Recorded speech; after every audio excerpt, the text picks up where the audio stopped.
Okay. We're still having people enter, but I'm conscious about time, so let's make a start. Thanks again for joining the webinar today. High stakes, navigating medicinal cannabis and workplace safety, so a really interesting subject. What I wanted to do before I introduce our experts for the day and you stop listening to me is just a little bit of housekeeping. So Nick, could you just move it on one slide, please?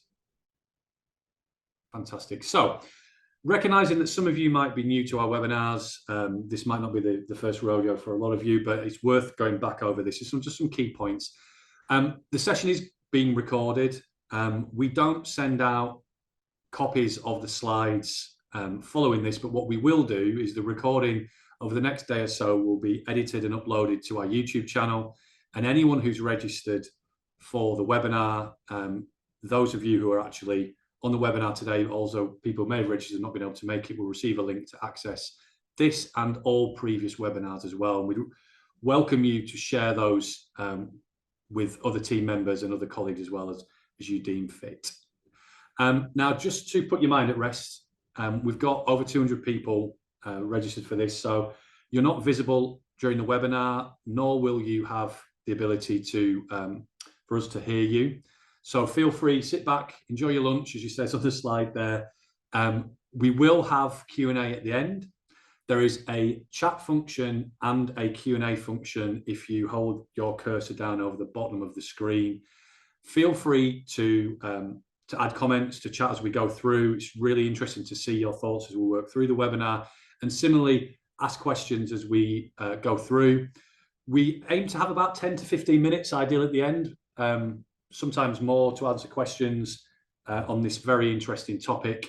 So we've got colleagues on the call that may answer some of the questions straight away, but others that will store them and we'll come back to them depending on the time that we have. So without further ado, let me introduce by far the two most important people on this call. So Dr. Dominic Gonzalez and James Clark are your experts for today. Dr. Gonzalez, do you want to introduce yourself? Thanks very much. So my name's Dominic Gonzalez. I'm currently the lead MRO with Hampton Knight, as well as an occupational physician.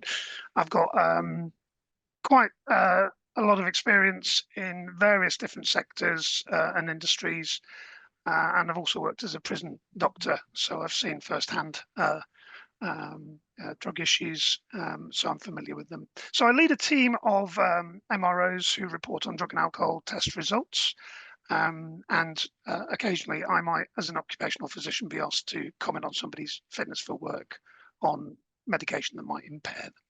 I also sit on the Society of Occupational Medicine Special Interest Group on Drug and Alcohol, so I'm frequently learning and contributing to that group. And that's me. Fantastic. Thanks, Dominic. James? Cheers, guys. Thank you. Yeah, so nice to meet you all. My name's James Clark. Roughly 20 years experience working in individual health and well-being. I've been working for Medicinal for nearly 15 years now in the training team. So my job generally involves being out with the clients, supporting them with policy implementation, alcohol and drugs training, awareness training, competency training on the subject matter. But yeah, nice to virtually meet you all this afternoon. I hope you enjoy the session. Thanks very much. Okay, so Nick, do you want to just pop it on one slide before I hand across to James to start? Just worth looking at the elements that Dominic and James are going to talk about. So first of all, we're going to give a bit of an introduction to CBD and THC. We're going to talk a little bit about cannabis on prescription in the UK and also the difference between cannabis-based medicinal products and privately issued prescriptions, touch on prescribed cannabis and workplace testing and the importance of a robust drug and alcohol policy, and then finish the session by addressing key employer concerns around prescribed cannabis and also the benefits of a random workplace testing program. So also, as we said, there'll be a Q&A session at the end of this. Feel free to fire questions into the chat or into the Q&A session, and we'll come back and answer as many of them as we can at the end of the session. But without further ado, James, I'll hand across to you. Cheers, Matt. Thank you. So before we get started then, before Dom is with us, I'm going to take you through some elements of what cannabis is, CBD, THC, look at some of the more well-known elements of this drug, but also maybe some of the lesser-known elements. But initially, before we look at it, so cannabis is estimated to be one of, if not the most misused illegal drug in the UK. In terms of its detection in the UK workforce, again, it's one of, if not the most detected illegal drug in the UK workforce. And some of the reasons for this could be that it's relatively easy, cheap to produce on the street. There's also a lot of easy availability, accessibility to it. So it is one of those, what they call gateway drugs. It's a fairly easy drug for a user to access.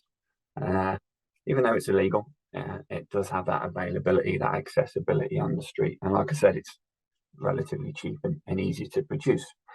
Now, cannabis, if you weren't too sure, comes from a species of plant called cannabis sativa. So the sativa element of that is basically the Latin term used to describe that species of plant. And the word cannabis is the term that's kind of referred to all the cannabis species within that particular plant species. Now, within it, there are roughly 100 plus naturally occurring compounds known as cannabinoids. Now, from different types of plants within this species and different parts of the plants within this species, different forms of cannabis can then be produced. And we're going to look at those a little bit later on. But in terms of these chemicals, these compounds that are known as cannabinoids within this species of plant, the two most well-known common ones are CBD and THC. So they're both related in the sense that they come from this species of plant, but they're very different in terms of their effects that they have on us. So CBD is the non-psychoactive element, meaning it won't get you high. Unlike the THC element, which is that main active psychoactive element of cannabis, which is a bit that's responsible for people getting high when they use it and when there's associated use to it. Now, in terms of CBD, it will come in all different forms. So oils, patches, vapes, lotions, often marketed for potential health benefits. And in a little while, we'll look into some of that CBD element.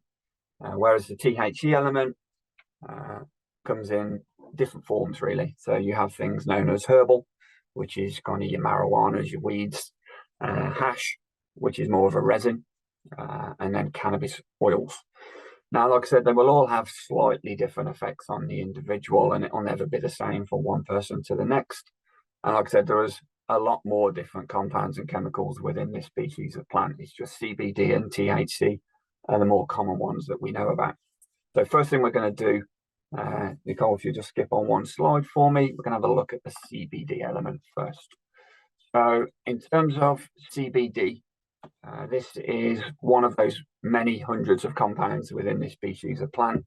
This particular one coming from a species of plant known as hemp, which is one of the forms of cannabis sativa. Typically found in the flowers, the heads, the leaves of that particular plant, that particular part of this species. Now, hemp is incredibly low in THC, and it's often cultivated for industrial purposes. So it's used legally in lots of different forms of industries like textiles, fiber, building materials, food supplements. You will also see it used for the production of CBD oil as well, which is something that's become much more common in the UK over recent years. Now, within the UK farmers can only grow hemp when there's less than 0.2% THC within it. And in terms of its legalities around selling it on the high street, that product can't exceed more than 1 microgram of THC per container. Now, in terms of recent years, there's been a big rise in its usage, not just in the UK, globally as well. You see it becoming more mainstream, and you've seen people using it more frequently as things like food supplements, which is typically how it's sold, but also alternatives to mainstream medication. Now, there are no guarantees that these products will work. The quality of what you're buying will differ from one to the next, and what they promote and what they highlight they can do for an individual, like I said, it is not a guarantee. It's quite unclear at the minute what the actual benefits could be in terms of confirmed benefits. The dosage of CBD within these products would typically be fairly small. Some people suggest that it could benefit things like inflammation or pain, for instance, or maybe something more stress or anxiety related, but nothing kind of conclusive or confirmed as such at the minute. There are, though, also potential side effects to these things in terms of generally they are well tolerated. However, there could be side effects such as nausea, diarrhea, so physical effects of using this product. There could be things like lightheadedness, high blood pressure, for instance, tiredness. So again, there's more work to be done to confirm, really, not just CBD, but the medicinal cannabis side as well, in terms of the effects that these things could have on us. But yeah, CBD is one that you will generally see more and more of these days, on the high street, in shops, on the internet. More guidance in this subject matter is definitely needed right now. But this is one that, yes, it is now legal in the UK in terms of production and selling. Like I said, it's a product, hemp, that's been used for a very long period of time in the UK anyway. CBD oil is just a newer element of the hemp plant, and it's kind of food supplement kind of distribution and sale in the UK. We've also then got THC. So Nicole, you want to just jump on one for me? That would be great. So in terms of THC, obviously this is from the same species of plant, still related to CBD, different compound, different chemical from this plant species. But this THC element is a controlled substance under the Misuse of Drugs Act. As we mentioned 5-10 minutes ago, there are 3 typical common forms that you find it in terms of cannabis and people's use of it. So hash is something that you might have heard before, which is more of the resin element of the plant. Herbal element, which would be more marijuana's, weeds, the more commonly smoked illegal on the street. You might also get it in oil forms as well. You might have heard of things such as skunk, which is generally kind of a modified, kind of stronger version of the herbal version of this particular plant. But THC is typically found in the resin element of leaves and buds, typically within the female cannabis plant and that kind of species of plant. It is, as we've just mentioned a couple of minutes ago, the psychoactive active kind of chemical compound within this particular species of plant. It's the bit that's producing the high and having the effect on the individual and their brain and their body. And ultimately, the way to look at its effect on us, there are widespread kind of cannabis receptors in our brain. This THC compound from this particular species of plant stimulates those receptors when consumed. And it triggers kind of unnatural levels of this kind of response and this triggering and stimulation in the brain. Now, this stimulation in the brain, when this happens, typically happens for much longer periods of time than the natural chemicals in our brain. So people have this kind of prolonged experience and high from the uses of this drug. Now, part of this response in our brain is affected to the pleasure part of the brain. So hormones such as dopamine, which is our feel-good hormone. And when this drug is used or the THC element is consumed, like I said, this prolonged state of relaxation or euphoria is felt by the individual. Now, in terms of THC, the levels within marijuana will dramatically vary from one species of plant to the next and one form of cannabis to the next. Obviously, the higher the level, the higher the potency, the greater the effect on the individual. And not only short-term effects from consuming, but long-term risks as well can be increased as well. Now, back in the mid-90s, the strength of marijuana, THC on the street was around about 4%. That's up at now nearly 15%. So this THC controlled drug, illegal element of THC on the street right now is dramatically stronger than it was a little over 20, 25 years ago. Now, in terms of this effect on the individual, it is a depressant drug.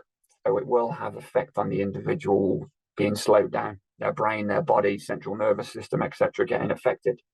So the individual could not only experience the high element, the euphoria element, the relaxed element, which is some of the reasons why people would choose to access this drug. you would also start to get issues with, say, spatial awareness or ability to judge distances, poor coordination. When you consider that in the workplace, that obviously raises concerns in terms of health and safety and risks. And when we start to look at its impact in the workplace, you could then start to have short-term effects on an individual that could affect their concentration in the workplace, or their mood, their memory, their focus, their judgment. So the psychological element. You could also have this physical element as well, in terms of loss of balance, drowsiness, coordination issues, hand-to-eye coordination problems. Like I said, judging distances, poor coordination. When we look at it from that sense, it highlights and it kind of elevates that risk for accident or incident or something happening within the workplace caused by this drug. As well as that, there can be short and long-term health-related issues as well. So breathing problems with continual use, increased heart rate at the point of consumption, nausea, vomiting, illness effects as well. But then you've also got to consider the long-term effects of substance as well, especially this particular drug. Yes, it is a depressant drug. The modern cannabis, as I've just said, appears to be much stronger than previous versions. Things like skunk, like I said, that are typically modified and unnaturally strengthened, have hallucinogenic elements to them as well. So when we look at kind of long-term higher levels of consumption and health risk, things like hallucinations can become a problem for individuals with regular continual use, delusions, psychosis, schizophrenia, mood swings. So not only could we have that kind of short-term impact on their ability just to function and function safely in the workplace, we've then got to consider their health, their well-being, and long-term health associated risks as well. So I'm just going to pass you over to Dom, and he's going to go into a little bit more detail into this.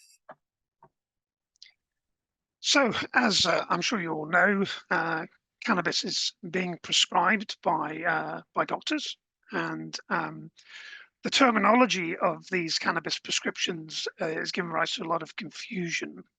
There are baseline cannabis-based medicinal products that are used to treat a limited number of specific conditions, which are listed below, in terms of epilepsy, nausea, vomiting, and also spasm caused by multiple sclerosis.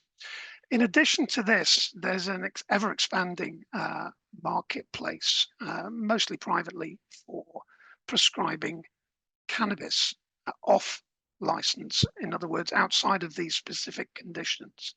And what we encounter mostly is things like pain, psychological issues, as the major ones that are being prescribed by private specialists. And since 2018, when the regulations changed, it's estimated that around 50,000, possibly more, are being prescribed this medicinal cannabis. So, I mean, if I just go back to what we are trying to do, the Faculty of Occupational Medicine is at the moment looking at trying to get some clarity on the naming of these particular types of medicinal products. So cannabis-based medical products, CBMP or CBPM, are the NICE approved prescribed medication for the conditions I've mentioned. Privately prescribed cannabis is the preferred terminology that may be used for anything outside of that sphere. And obviously CBD is separate from the cannabis that's prescribed, as James has gone into very useful detail out. And the fourth element is street cannabis, or illicit use, non-prescribed, non-medicinal cannabis. So nowadays, because I work in the field of drug and alcohol testing, we're seeing a lot more prescribed cannabis. There is an onus on private prescribers of cannabis. They have to be registered as specialists. So you might see psychiatrists on the GMC specialist register, or pain specialists, anaesthetists, who are prescribing this through providers. And subsequent prescriptions, once it's been started, can be given by pharmacists or other doctors who are not on the specialist register. But we're seeing a large number of people who are testing positive for cannabis in the workplace and who are presenting their prescription. So if we could go on to the next slide, please. So there are benefits, anecdotally, for these off-license conditions. People do state that they have had some benefit from that, and the prescriptions are continued. One of the problems is that we're not seeing a very good connection between the prescribers and the normal treating clinicians and the GPs. So we may actually not see potential interactions with other medications or the appropriate monitoring for people who are on long-term prescriptions. So the prescriptions are often issued remotely. So people who are initiated on privately prescribed cannabis aren't always reviewed in person or face-to-face. So the prescriptions are just continued. So there seems to be an indefinite intention with a lot of these prescriptions to continue people on them. And that obviously presents problems for their registered GP or for any NHS specialists who are treating them. People who are on medicinal cannabis are quite aware of the stigma associated with it. So they may be reluctant to let their employer know about it or let their GP know about it, which can cause problems. Off-license prescription is allowed. This isn't illegal prescribing by the specialists, but they need to justify that they have looked at all the conventional treatments for the specific condition they're treating and whether or not they've been effective. Clearly, as James has alluded to, there are a number of risks associated with long-term cannabis prescription, which one hopes is being monitored for by the prescribers, but time will tell whether or not we get any incidents or episodes where people are being affected adversely by the prescriptions that they're receiving. And the THC levels for these prescribed medications can exceed 20. So we're not talking about CBD level safe and very unlikely to give you side effects. We are talking about potentially quite high levels of THC, which, as we know, can potentially be impairing. So the risks of going on to develop psychosis, schizophrenia, and dependency is very clear and well researched. So I won't go into detail about that. It's just a statement of what we know already. And there's no reason why prescribed cannabis should be any different to chronic cannabis use from other sources. So my main field is or detecting cannabis in the workplace. And as I said, we are seeing a lot more cannabis users being identified through workplace drug and alcohol testing. For employees, there's almost certainly an expectation by the employer to declare all medications. Certainly when we drug and alcohol test, we need to know that they are what medications they're on, be they over the counter, as people can often get opiates over the counter, as well as other prescribed medications, and that does include medicinal cannabis or privately prescribed cannabis. If a point of care test in the workplace is positive, this is almost always, or sometimes even the point of care test isn't done in the workplace, it's sent directly to the lab, will require more detailed analysis. And the MRO, which is what I mentioned, I lead, and I am an MRO myself, is a medical review officer, in other words, trained physician who's trained in the analysis and the interpretation of drug and alcohol test results. If we accept the prescription evidence of prescribed cannabis, this would potentially be consistent with the declared medication. We're not in the position where we can look at the levels and say whether somebody is topping up with illicit cannabis. And it doesn't tell anybody what the impairment of that particular level of cannabis is in the bloodstream or urine or saliva. So that is the next step, is determining whether somebody's impaired at work once an employer knows that they have cannabis in their system. So if we can go on to the next slide, please. So James can certainly kick in here as well, but the importance of having a robust drug and alcohol policy is that there are implications to the employer and their contract of employment with the employee.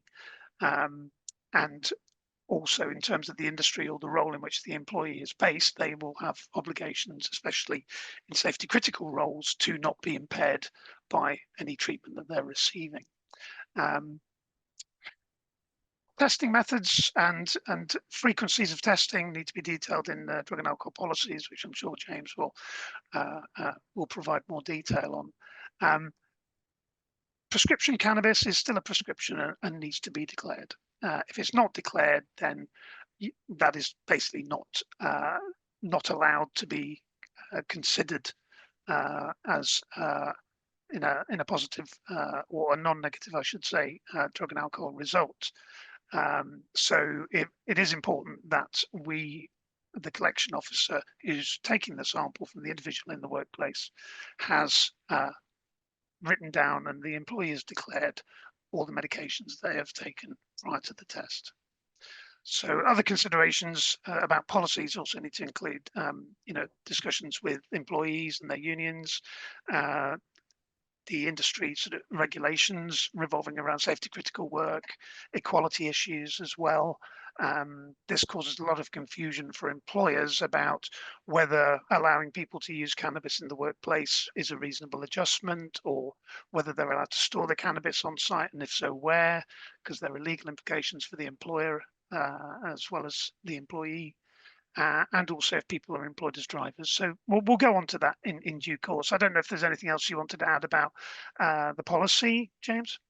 Yeah, sure. So some things just to consider then in that, the importance of it all, as Don was just saying, it does provide that guidance not only to the employee, but also to the employer. But a lot of it comes down to the structure of your policy, reasons elements, rules elements, testing elements and support elements, giving real clear guidance on kind of 4 kind of key areas. But as well as doing that and having a sensible structure to the policy, some of the key parts around, especially this type of alcohol and drugs policy, is the defined elements, the definitions of certain key terminology. Words like misuse, which are really subjective from one person to the next, and their opinions on what that word means and socially how they might use it differently outside of the work setting. Whereas within policy, within the workplace, we need to kind of really clearly define, what we mean by these words. So there's no grey area as such. So you look at misuse, for instance. That's a really subjective word. You could spin it in multiple ways, depending on the context of the conversation. But in the workplace, we're looking at confirmed use of an illegal drug, or medications being used for non-medicinal purposes. So it's not really about a policy saying, well, legal drugs, they're okay, and illegal drugs, they're not okay. It's not about the legality as such. There's still legality there, obviously, that needs to be considered, but it's about the individual case-by-case misuse or use of a substance. Is it a legal drug being taken correctly, appropriately, in line with guidance or age restrictions or prescriptions or whatever it may be? Or is it a substance, regardless of whether it's legal or illegal, being misused, being taken inappropriately, affecting that individual's health, safety, well-being in the workplace? So some of that terminology is really important in policy. Without that sort of kind of clear, defined statements of certain key words like misuse, or what does the word impaired mean? Again, really subjective. To say someone's impaired to alcohol or to drugs or to medication, there's a huge scope there of what that could mean. So really then narrowing down that kind of, especially that word misuse in policy means, and the word impairment, which is ultimately, the word impairment is ultimately confirming breach of policy. That's all it's doing in within the procedure, and confirming, say, an alcohol limit, like a drink drive limit for alcohol. It's making those sorts of statements in the policy. So yeah, even though there's an obvious structure to these types of policies, what is the scope? What is the aim? What is the purpose? What are we trying to achieve from it? What are we trying to protect? Who are we trying to help? We also then need to kind of really chunk down into certain keywords. As I've just said, misuse, impairment, company premises. What does the word at work mean?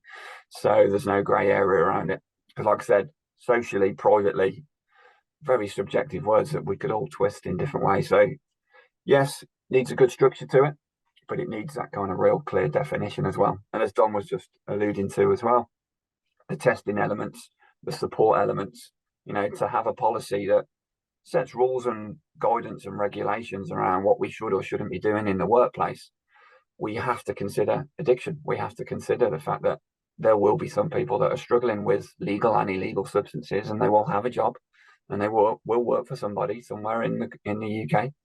And if we have these policies that are, you know, setting out these rules and responsibilities and guidance within the workplace, very difficult for that person to comply with that rule if there's an addiction in it. So we have to consider, yes, rules and reasons, but also testing and support as well. I was going to add that at present, it's not really possible to differentiate between prescribed and illicit use cannabis, although that may evolve and may change going forward.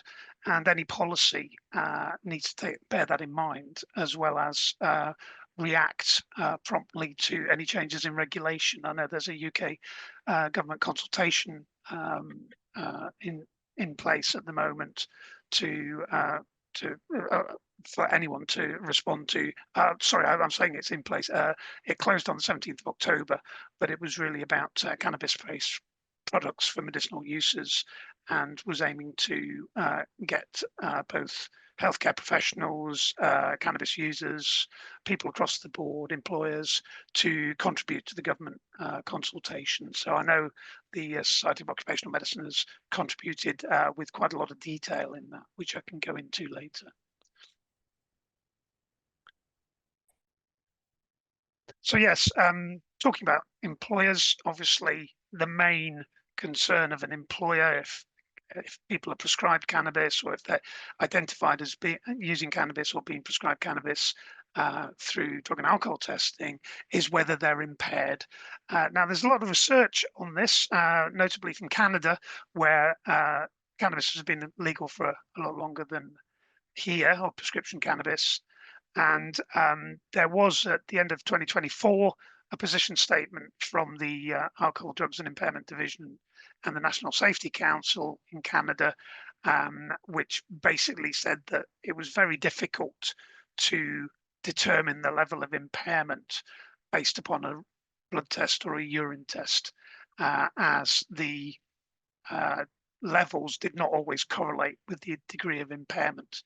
The American equivalent body also quoted them, this position statement, the ACOEM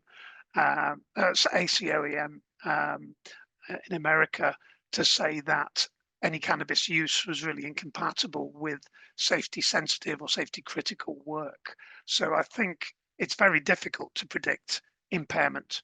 And I know that's what most employers will want to know. The Network Rail has come out quite strongly to say that unless people are being prescribed cannabis for those 3 conditions that are NICE approved, then cannabis would not be acceptable for somebody in a safety critical position. So that is their position at the moment. I know there are similar positions with other industries, such as mentioned there, aviation, but also there's a careful tightrope to be walked with supporting people with disabilities and medical conditions as well. So that's the challenge that both occupational specialists and employers, and also patients, people who are being prescribed cannabis, need to walk.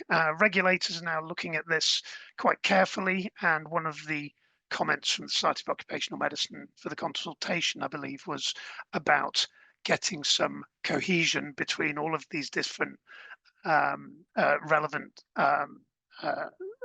parties involved in association with cannabis use, the doctors, the patients, the employers, the regulators, to actually have some kind of cohesive terminology, some cohesive agreement about research and impairment, and what is a sensible way to go.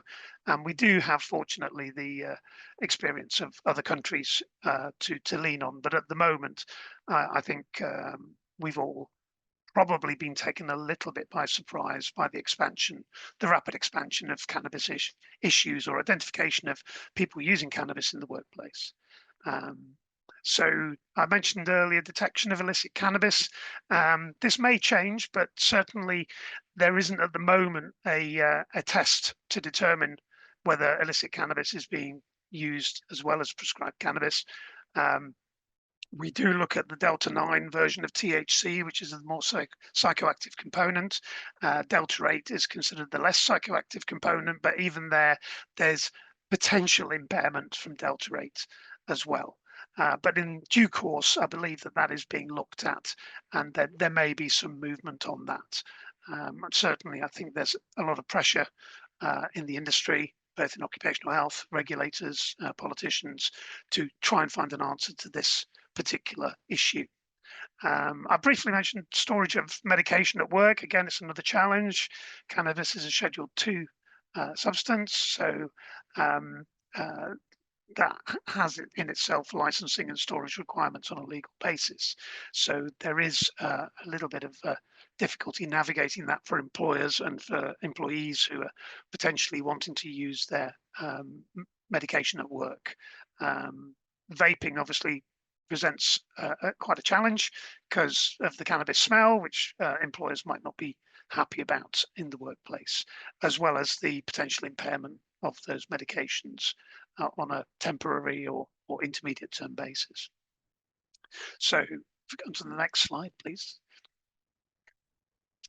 So talking about workplace, I think we skipped one there. Workplace drug testing. Briefly mentioned, there's the point of care tests that the collection officers will use, either urine or saliva. Sometimes blood or hair is not routinely used, but the blood and hair can be used as well in certain circumstances. And anything that's negative is usually not passed on to the labs. Some employers go directly to the labs with the samples, and then the thresholds are determined in a lab, accredited lab setting, to determine whether or not that test is indeed a non-negative. The determination as to whether or not something is a positive result, it usually requires medical review and opinion by collecting evidence of prescription, looking at the levels within the sample, and also looking at the preferred thresholds that the employer has agreed to when they have initiated their drug and alcohol testing program. If we detect THC in the point of care test, it's classed as a non-negative result, so the further analysis is required. And I think, James, you can obviously talk about random testing and I'll jump in here. So that. Back to the policy, like we mentioned earlier, having that structure around the reasons and the rules, we need a similar structure in the policy around the testing element, not only to document how and when and why and what the circumstances of testing might be, but to give each employee then that kind of understanding of how this happens, why it's being conducted. And typically you'll get different elements of testing. So what you might call a responsive test post-accident, for instance, there's been an incident on site where it felt like an alcohol or drug was a contributor to that accident, and a post-accident test might take place. Or a suspicion-based test, sometimes called for cause or intervention, where it appears that the individual is under the influence at work. And that form of responsive intervention for cause-based tests could be done. And they're very mainstream, those types of testing circumstances now, to support, like I said, concern or issue or actual incident in the workplace. But then something like random testing is also really effective in policy as well. It supports those responsive tests, and generally and lightly would also reduce the need for those types of tests. You do see kind of across the board that the more thorough the policy, the more structure is put in, the more kind of clarity and definition that is given to the workforce, the less you typically need that type of policy, because there's better knowledge and awareness and training and education on the subject matter. A lot of it comes down to lack of education and knowledge, as opposed to someone deliberately doing something. But the random element is very, very powerful within the workplace as well, in terms of having that likely reduction in the need for the post-accident or the suspicion-based test. It's very powerful in that sense. It can also, though, give really good kind of insights and metrics into an unknown issue. For instance, a company with a random procedure in place, yes, like I said, it's very powerful within the policy in terms of lowering the potential need for post-accident type testing. But it can also, like I said, give employers that metric, the prevalence of potential use within the workplace as well, and actually give information on what you maybe weren't aware of originally. Maybe perceiving there wasn't a problem, but highlighting actually that there's not a huge problem, but maybe a bigger concern than what we first thought.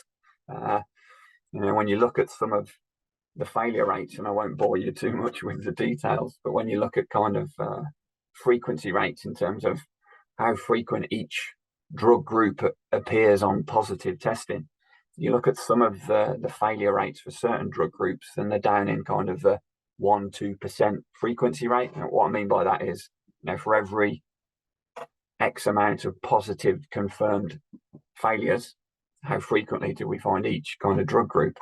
And when you look at, like I said, a lot of the drug groups, they're down in that kind of low percentage mark. Yet cannabis, typically a bit above 50% to 60% every single year. Like I said, I've been in this industry and working for the business, getting on for 15 years now.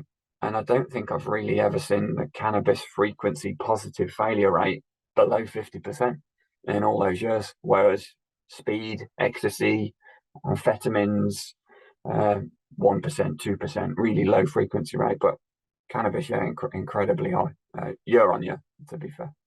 So that random test can be really powerful, like I said, to try and eliminate that and reduce that within in the workplace, but also give that, like I said, that metric to the employee to actually highlight maybe is this concern within our business or not. Nicole, next slide, please. So yeah, just picking up on some of those key points that we've touched on. So the testing bit, like we were saying, scheduled testing, unscheduled, such as randoms for cause, like I said, which is more responsive, post-accident more responsive, but all having to be conducted in line with European workplace drug testing guidelines. And again, having that structure in the policy highlights to all employees, these are the circumstances, reasons when we may conduct testing. This is the type of test we might do, like Dom said, we're going to do oral fluid, or we're going to do urine, or we're going to do breath. So having that structure in the policy in line with these EWDT guidelines just fairly consistently provides that information to the workforce, so they know as and when it could be happening or could be conducted in the workplace. Training elements, as I mentioned a minute ago, around awareness of policy, but also competency training in terms of conducting testing, again, is really important in the policy. As I mentioned only a few minutes ago, providing education, knowledge, information on subject matter in all fields is typically the better way to reduce concerns and increase compliance, because you give people knowledge and it makes them more powerful in that field and more understandable of that field. So the awareness training is really important around policy structure, definitions, implementation, etc. But also the competency training, making sure that anyone conducting testing is appropriately certified, trained, audited, so they are not only conducting the right testing, but to the correct standards as well. All that is super important. Policy review, as I've said, is really important, and the education element of that is super important as well. And as Don mentioned earlier, in terms of laboratories, it has to be to a set standard, again, the UCAS accredited levels that they have to work to. But we touched on it briefly. I know it's a slightly different session, looking specifically at this particular drug, but that counselling side as well is a huge part of policy. Policy shouldn't just be protection based, it has to be support based as well. It has to be the fine line between the two. We have to consider, yes, safety of workforce and business and reputation, but we also have to consider health, well-being, support elements, counselling services that some people will inevitably need at some point in time. I'd like to just agree with James and underline the importance of education. I think it is the message that is being passed back to the government, that there has been very little in the way for such a large subject in terms of education and industry guidance and employer guidance for cannabis users and the effects of cannabis in the workplace. So I'm hoping that this consultation that has recently closed will eventually come with some very big, bold educational pieces, guidance, clarity, but for both people who use cannabis as well as people who employ people who use cannabis, and life will be hopefully a lot easier for all of us.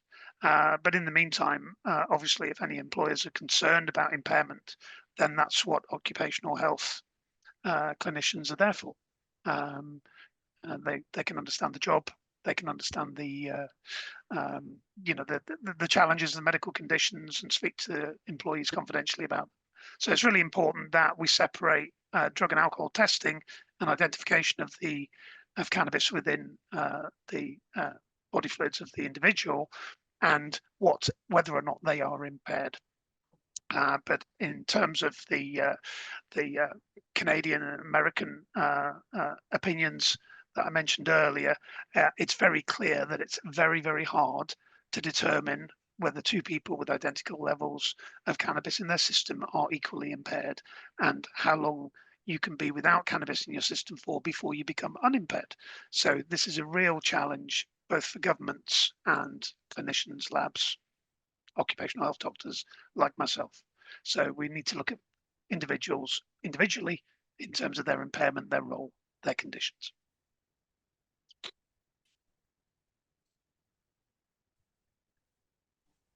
Excellent.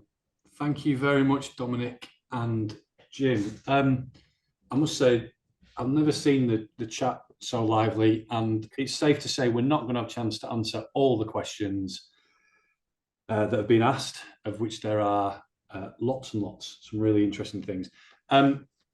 What we will do, I've just had a quick online chat with some of the colleagues. We're going to put together a quick FAQ document post this that pick out some of those that we don't get a chance to talk about. But what we will do in the remaining 10 minutes or so is I'll pick out some of the questions that are in we're posting the Q&A session. Also, we've taken some from the chat. Let's go through.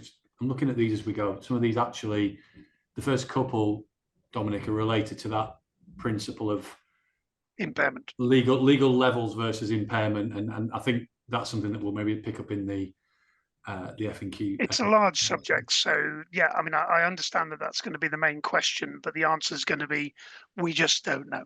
Yeah, which is wonderful. This is a really interesting question actually, and it'd be worth getting both yours and James's thoughts on this. So this is from an anonymous delegate. Thanks very much for sending this in. We have an employee who's prescribed cannabis for anxiety. We can see that their anxiety is not better. In fact, they appear to be more paranoid. We can't put this in an OH referral, so how could we get around this and explore the impact of the prescription on the employee's capability? I mean, I would say, why can't you put it in the referral if it's been noted in the workplace? If there are examples of the behaviour that concerns you, that's a justifiable reason to communicate to the OH physician.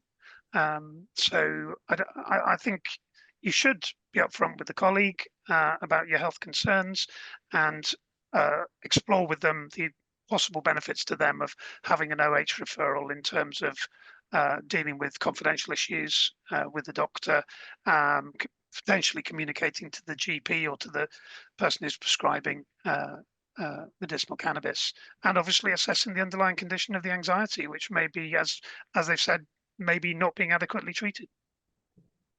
Anything to add, Jim? I think Tom's done it now, if I'm honest. Yeah, perfect. Okay, next question from Naomi. And this is actually a similar questions or variations we've been asked a couple of times. So during the discussion, I think it was yourself, Dominic, that mentioned that the prescription needs to be declared, but is this before or during the drug test? So will it still be considered if they only declare it once they receive a non-negative result, for instance? It will be considered, it will be looked at, but obviously one would have to look at not being able to declare it's negative if they haven't declared it in advance. after the event admissions of prescriptions, not generally going to turn something into a negative, but if we have, as MROs, the evidence to indicate that this was a genuine error and that it was omitted not intentionally, then we would declare a no result and recommend a retest at some future date, usually sooner rather than later. But we do take the responsibility of declaring positive drug tests very seriously, because we know what the implications are on employees. So no, if it's a genuine omission and they have a prescription, then there wouldn't have been a reason not to declare it, other than perhaps the perception of stigma, or or for some other reason they've not declared it. And it does need to be at the time of collection. So you don't declare the medication 3 days in advance of your drug test. You declare it at the time when you provide the sample, and that we have to have all medications listed. Great, thank you, Jim. You do see that listed in policy as well. A lot of clients will list it as a requirement of employment, or certain rules and responsibilities that employees need to comply with. There's this medical declaration route prior to testing, and yeah, you do see it as quite a standardised statement written in policies as well these days, that it's something that employees are asked to do. Never declaring their actual medical issue, but the fact that they're using a medication which could potentially affect their health and safety at work. Yeah, it's become quite standardised now that employees are aware in these policies that they're asked to bring this information forward. And then there's usually some sort of caveat in policy about if it's done before or after a potential test. Sorry, I was just going to add that in safety critical industries, there's a lot of clarity about this, and I think I do see people who work in those industries, railway, etc., being upfront about their prescriptions. So I don't think it's a common thing. You maybe see it in other industries where there's less clarity in education. And just that just leads me on to the next question, actually, which kind of leads on from this. So, recognizing that the implications and the regulatory issues would potentially be dependent on the industry and the type of roles that are involved. But if you took, so Kay's asked, if you took a heavy manufacturing environment where, say, the most of the exposure risk is safety critical from a role perspective, are you seeing, or would you expect that the policy would reflect that and might be a little, in fact, more clarity in that policy because of that risk, or does it depend? You might see a different form of test, maybe. So you might see a bit like you've got random that we mentioned earlier within the workplace, within the workforce that's employed. You might see that industry implement some sort of pre-employment or sort of induction test coming into that environment. Again, as Don was saying earlier, certain industries you will see that, such as rail or gas, etc., electric. You might see that become a sort of test that they would conduct at the point of entry to the business. So that, yeah, you do see that element of it, definitely. And there is, I think it's in one of the other questions that I've glanced at, but sometimes we do, as OH physicians, talk about risk assessments being done by the employer, by the line manager at their point of work as well. So I think, that there are considerations for an employer under their duty of care for health and safety at work to ensure that they've adequately assessed the individual and what function they're performing and where they're doing it. Great. So I'm just going to try and pull off some of these questions out of the chat. And like I said, there was a huge amount of chat, which is brilliant. So Miriam asked right at the start, and this is more from your thoughts on that point around future regulation and what that might be, the impact might be in the workplace. But Dominic, first of all, with you. So Miriam says, which I think is right, she says, I realise that these are nascent times in relation to medicinal cannabis use, but are we expecting a landslide or a slow trickle? It's a really interesting question. What's your opinion on that? Are we talking about use of cannabis, or are we talking about regulation? Because I think the use. I think that's the point. I think it's difficult because again, there is a stigma, and there are tiers of different treatments that individuals should go through before medicinal cannabis is considered, certainly for off-license use. So it's not apart from the sort of availability of it with online prescribers, I do sense that with this UK consultation, government consultation, there will be a bit more regulation for private providers. So I don't think it'll turn into an avalanche of people, everybody using medicinal cannabis or being prescribed it, I should say.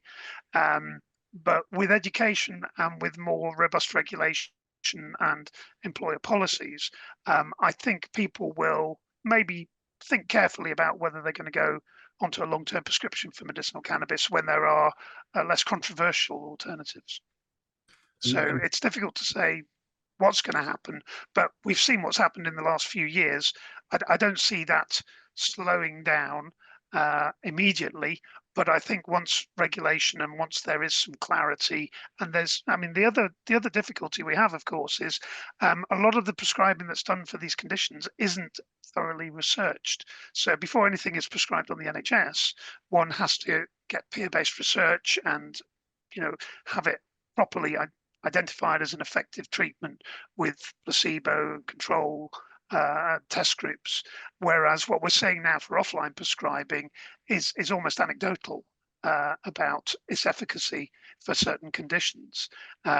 So medically, as a clinician, I would want to see more expectation on prescribers to have gone through that due diligence before prescribing medicinal cannabis. So I think there will be a little bit of a pull on the reins of the runaway horse in due course. It's just not happened yet.